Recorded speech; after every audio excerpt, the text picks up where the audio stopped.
Hello friends, welcome to my channel SSC aspirants protocol. आज की इस वीडियो में हम ईडीएम सीरीज़ को आगे बढ़ाते हुए इंपॉर्टेंट ईडीएम्स को डिस्कस करेंगे। So let's start. फर्स्ट है through thick and thin. Through thick and thin इसका मतलब होता है इन गुड और bad times. In good and bad times यानी कि सभी उतार चढ़ावों में, अप्स एंड डाउन्स यानी उतार चढ़ावों में, सभी परिस्थितियों में, चाहे वो अच्छी हो या फिर बुरी हो। अच्छे या बुरे समय में जो होता है सभी परिस्थितियों में, उसको बोलते हैं through thick and thin. Next है throw cold water upon. Throw cold water upon इसका मतलब होता है टू डिस्करेज। करेज मतलब शासित करना, प्रोत्साहित करना, और टू डिस्करेज मतलब होता है हतोत्साहित करना यानी कि डिमोटिवेट करना। उसको बोलते हैं थ्रू कोल्ड वाटर अपॉन। क्या होता है इसका, इस इडियम का मतलब थ्रो यानी कि फेंकना, कोल्ड वाटर अपॉन यानी कि ठंडा पानी फेंकना, ऐसे रिलेट कर सकते हैं। और किसी पे फेंकते हैं तो वो क्या होता है, गुस्सा होता है, डिस्करेज होता है, तो हतोत्साहित करना होता है इसका मतलब। नेक्स्ट है throw down the gauntlet. Throw down the gauntlet to इसका मतलब होता है टू चैलेंज, चैलेंज करना यानी कि थ्रो डाउन द गॉन्टलेट इसका मतलब होता है चैलेंज करना।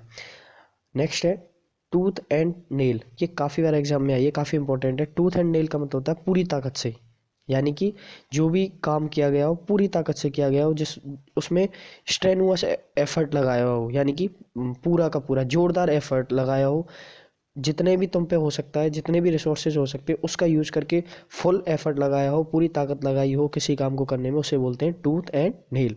नेक्स्ट है true to one salt. True to one salt नाम से स्पष्ट है। ट्रू मतलब सच्चा होना, टू किसके प्रति, वन सॉल्ट किसी के नमक के प्रति, यानी कि वफादार होना, नमक हलाली ना करना। सो लॉयल पर्सन होता है इसका मतलब true to one salt. Next है turn a deaf ear to. Turn a deaf ear to मतलब क्या करना, टर्न मतलब बदलना, ए डेफ ईयर मतलब एक तरीके से बहरे कानों में बदलना है। इसका मतलब क्या है, अनसुना करना किसी चीज़ को। Not to pay attention to यानी कि किसी चीज़ पर ध्यान न देना, अनसुना करना, उसको बोलते हैं turn a deaf ear to. Next है turn over a new leaf. Turn over a new leaf. Turn over a new leaf, leaf का मतलब होता है एक तरीके से पत्ती, और टर्न ओवर का मतलब होता है पलटना या बदलना। किस में पलटना, एक नई पत्ती में, मतलब एक नए पत्ते में। इसका मतलब होता है to be entirely changed for good. किसी बुरे आचरण को छोड़कर अच्छी दिशा में पूर्ण रूप से बदलना, उसको बोलते हैं turn over a new leaf.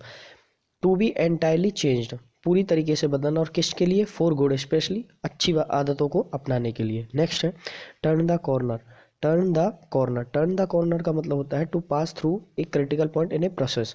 किसी भी कार्य में आए संकटपूर्ण, या किसी भी प्रगति में या किसी भी प्रक्रिया में आए विपत्ति या संकटपूर्ण स्थिति से उभर जाना, उसको बोलते हैं टर्न द कॉर्नर। नेक्स्ट है टर्न टर्टल। नेक्स्ट है टर्न टर्टल। टर्न टर्टल का मतलब होता है टू ओवरटर्न। टर्न टर्टल का मतलब क्या होता है, उलट पलट जाना, टू ओवरटर्न। ओवरटर्न या कंसाइज, CONSIZD, इसका मतलब भी होता है उलट पलट जाना या कंसाइज होना या ओवरटर्न होना। सो इसका मतलब होता है उलट पलट जाना, किसी भी कार्य में, किसी भी कार्य को ना कर पाना, टर्न टर्टल। अब हम इसको ऐसे रिलेट कर सकते हैं, टर्न टर्टल का मतलब कैसे, जो टर्टल यानी कि टर्टल का मतलब होता है कछुआ। तो कछुए के ऊपर जो खोल रहता है, उसका जो सेल रहती है, अगर उस पे पलट जाए वो, मतलब कछुआ उल्टा हो जाए, तो वो किसी काम का नहीं रहता। वो सेल उसको ना तो प्रोटेक्ट कर पाएगी ना कुछ कर पाएगी, क्योंकि और अगर वो सीधा रहेगा तो वो प्रोटेक्ट कर पाएगी। तो इसीलिए अगर वो उल्टा हो गया तो जो सेल है, उसकी जो खोल होता है वो टाइट वाला, वो भी उसको प्रोटेक्ट नहीं कर पाएगा। इसका मतलब क्या होगा, वो किसी भी काम को करने में असक्षम होगा, और ना वो, और सब सब चीज़ वो क्या है, उलट पुलट हो जाती है, यानी कि कोई भी उसको, उसका जो खोल है वो भी प्रोटेक्ट नहीं कर पाता। उस चीज़ को बोलते हैं टर्न टर्टल, यानी कि टू ओवर टर्न, यानी कि सब कुछ उलट पुलट हो जाना। नेक्स्ट है turn up one's nose at. Turn up one's nose at इसका मतलब क्या होता है, turn up one's nose at का मतलब होता है नीचा समझना, to take lightly with contempt. Contempt का मतलब मैं पहले ही बता चुका हूँ, कंटेम्प्ट मतलब होता है बुराई, किसी की कोसना, बुराई करना। तो to take lightly with contempt, किसी को कैसे लेना, टू टेक लेना, लाइटली विद कंटेम्प्ट यानी कि लाइटली लेना, और किससे, विद हल्के में लेना, और किस स्पेशली कैसे, विद कंटेम्प्ट यानी कि बुराई के साथ, नीचा समझना हो किसी को, तो उसका बोलते होते हैं turn up one's nose at. अब इसको हम ऐसे रिलेट कर सकते हैं, कोई भी चीज़ को जब कहते हैं तो कोई नाक मोड़ लेता है ना ऐसे, तो उसको ही बोलते हैं कि हाँ ये नहीं करना, यानी कि एब्यूजिंग कर देना, रिफ्यूज़ कर देना है किसी काम को, उसको बोलते हैं turn off one's nose at, यानी कि नीचा समझना या किसी कार्य को नहीं करना। नेक्स्ट है under the nose of. Under the nose of का मतलब होता है आंखों के सामने, नाक के नीचे। इसका मतलब क्या होगा? Right in front of someone. Right in front of someone यानी कि किसी के अधीन कोई कार्य करना, आंखों के सामने, नाक के नीचे, उसको बोलते हैं अंडर द नोज ऑफ। किसी की निगरानी में, सर्विलेंस में काम होना। नेक्स्ट है under the thumb of. Under the thumb of का मतलब होता है किसी के वश में होना, यानी अंडर द पावर और इन्फ्लुएंस ऑफ।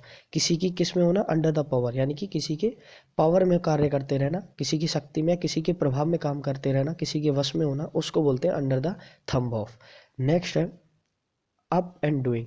नेक्स्ट क्या है? Up and doing. Up and doing का मतलब काफ़ी बार इंपॉर्टेंट है, काफ़ी बार एग्जाम में है। इसका मतलब होता है एक्टिव इन वर्क, यानी कि किसी काम को सक्रिय रूप से लगे रहना, किसी काम में, उसको बोलते हैं एक्टिव इन वर्क, यानी कि काम में एक्टिव है, उसको बोलते हैं अप एंड डूइंग।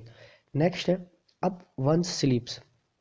अब स्लीप्स का मतलब होता है जो बाहें होती है ना, आस्तीन, सो उसको बोलते हैं स्लीप्स। अप वंस स्लीप्स, इसका मतलब होता है छपा के रखी गई वस्तु जिसका प्रयोग जरूरत पड़ने पर करें, यानी कि an item kept hidden and used when ever required. When ever required, जब भी जरूरत हो, जब भी कभी जरूरत हो। एन आइटम केप्ट हिडन, कैसा हो वो? छिपा भी हुआ हो। एंड यूज्ड, और यूज किया गया हो। कौन सा? जब भी कभी जरूरत हो, यानी कि ऐसी चीज जो छिपी हुई हो और उसका यूज आने वाले टाइम पर ही, यानी कि प्रयोग उसका कब करें? जरूरत पड़ने पर ही करें, उसको बोलते हैं अप वंस स्लीप्स। सो ये था हमारा आज का वीडियो। आज के इस वीडियो में हमने इंपॉर्टेंट इडियम्स को डिस्कस किया। So thank you for listening to me.